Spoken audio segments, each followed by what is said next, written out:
You're reading the title correctly. There's been over 20 divorces in my family. I would never joke about anything like this. So I'm going to share my personal story, what I had to deal with growing up. So in total, my mom was divorced 6 times. I have an older half-sister. She has been divorced twice, and her third marriage is currently falling apart. My uncles, aunts, cousins, most of them are divorced, some 2-3 times. This is all 100% true, and this is what I have learned throughout the years. So, way back in the day, I would say it is 10 times easier for any man that's below average, to get a traditional. When I say traditional, I mean a virgin woman. They will get married, they will raise a family, and spend the rest of their lives together. So my maternal grandfather, he was 5'4", he was barely literate, no education at all, completely broke. And he married my grandmother when my grandmother was just 19 years old, and traditional, of course. She cooked every day for the family and took care of the kids until she passed away at the age of 82. It was one of the hardest moments of my life because she was the only one that took care of me growing up. My mom and my dad was almost never part of the picture. During my mom's first marriage, so my dad was her second marriage, they divorced when I was a baby, so I don't remember anything. Her first husband, from what I know, he was also short, broke, no education. My mom at the time was also traditional. She got married at 20. That marriage did not last very long. My older half-sister, she's 5'3", she's a high school dropout. She smokes, drinks, gambles regularly. Yet she's always had guys lined up for her to date her. She's gone through many boyfriends throughout her time. She's well over 40 now. It is the complete opposite for modern men. Dating is basically impossible. Or for the average man, that is. I know I'm not tall. Look, I'm 5'8", 162 pounds, but I am fit. I used to be morbidly obese. I was over 240 pounds, mainly due to depression. I started binge eating, but I have turned my life around.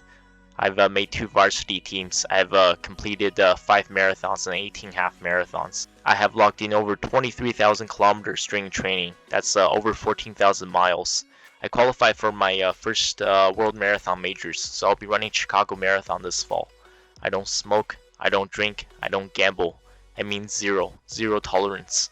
I have a college diploma, and I am about to get my university degree soon. Yet, over the past 30 plus years, I'll be turning 31 this summer, I have never even been on a date. I really tried, been rejected many times, and it got to a point where I basically give up. I realized there's no point, because it's the same result every single time. I've been called dirty names, been yelled at, been screamed at. I will go into detail about this in May. I will completely open up about my past. This feminism movement has gone too far, and it's getting to the point where it's completely absurd, and a lot of it doesn't really make sense anymore. It's hurting us both men and women. Listen to me. It is okay for a woman to be feminine. There's nothing wrong with it. It's okay for a woman to be a housewife.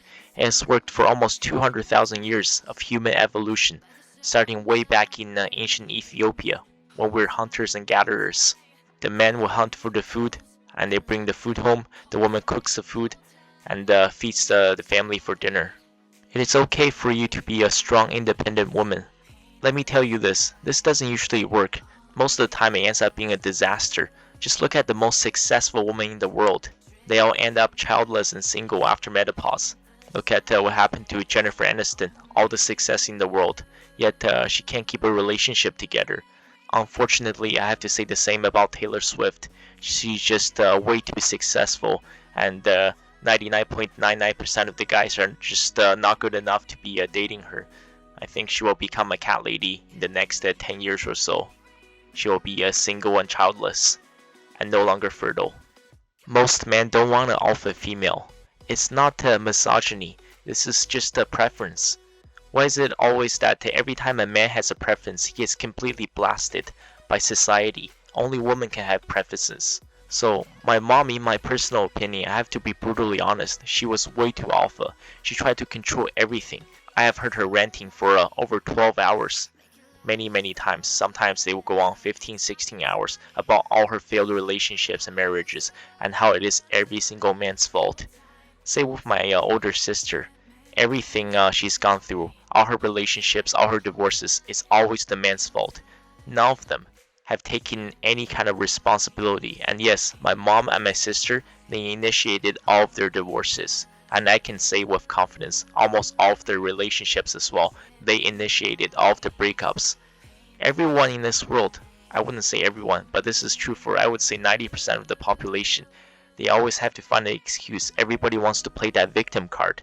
Once that victim mentality is drilled into you, you will spend the rest of your life searching for the oppressor. You will never find success and value in life. More people in this world need to learn to take responsibility for their actions. The world doesn't spin around you.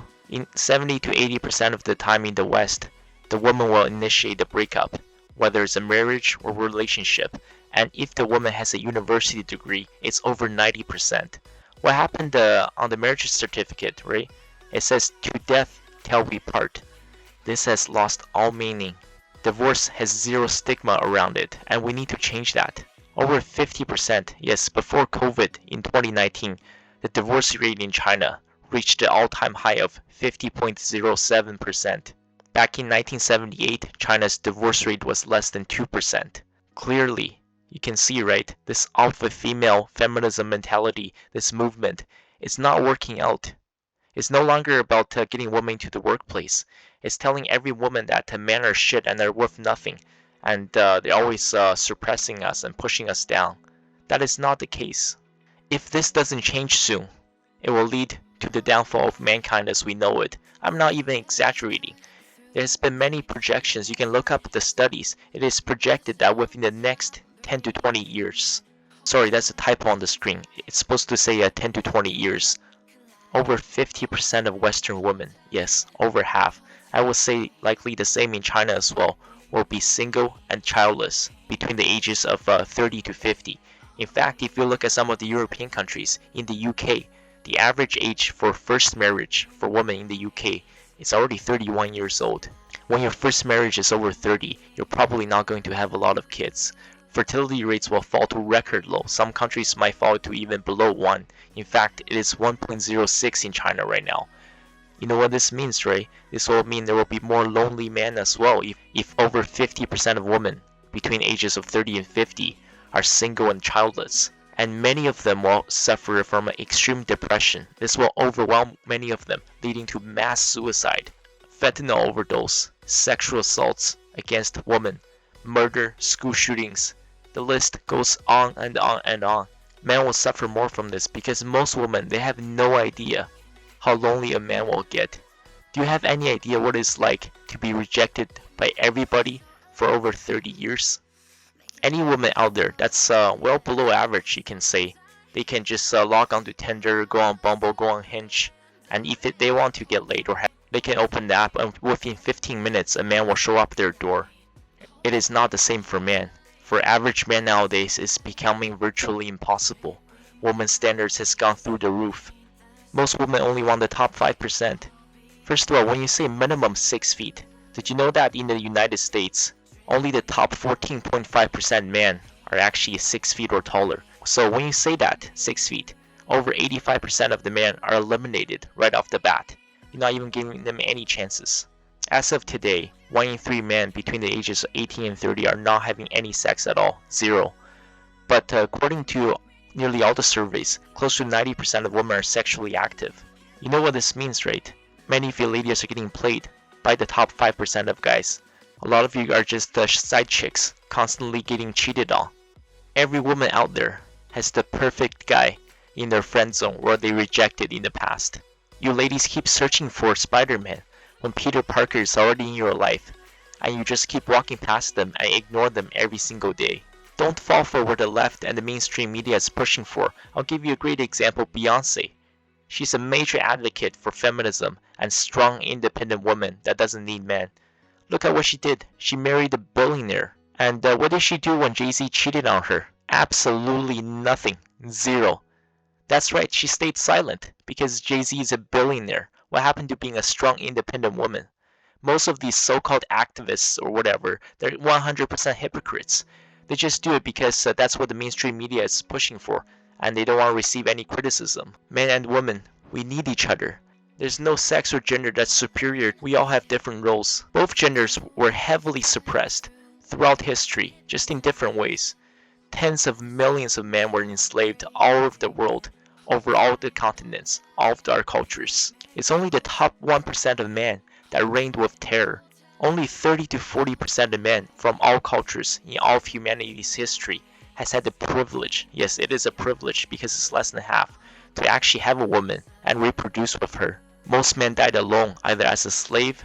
I've posted a video a few months ago about the eunuchs in China, how tens of millions of Chinese men were forced to serve as eunuchs in the Forbidden City. They were castrated as a kid and never had a chance in life. But over 90% of all women had the chance to reproduce. Please, let's all work together to make our future a better place for all, because this has to change. Thank you guys so much for watching the video. I will come back to this topic and discuss it in further detail. Thank you guys so much.